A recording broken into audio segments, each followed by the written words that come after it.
Mapapanood na sa GMA Prime ang My Guardian Alien simula mamayang 8:50 PM pagkatapos ng Black Rider. Samantala, mas ramdam daw ni Sparkles Bianca Umali ang pagbabago sa karir ngayon. Narito ang report ni Hazel Alviar.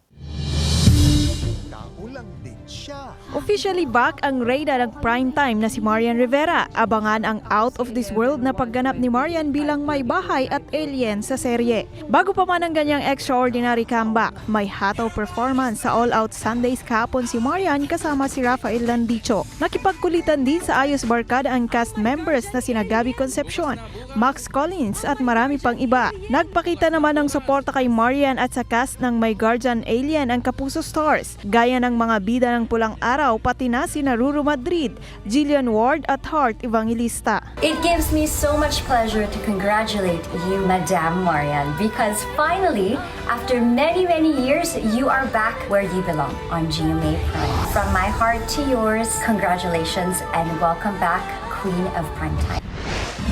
Sa halos 2 dekada sa showbiz, mas ramdam daw ngayon ni Sparkle star na si Bianca Umali ang malaking pagbabago sa kanyang karir. 2009 ang opisyal niyang pinasok ang pag-aartista pero pag-amin niya, mababa raw ang kanyang self-esteem noon. Ayon sa sangre actress, sa lahat ng pangyayari sa buhay niya, ngayon siya pinaka naging stable at may peace of mind.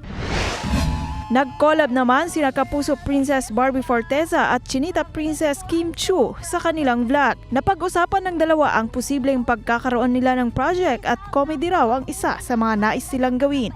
Hazel Alviar, Balitang Southern, Tagalog.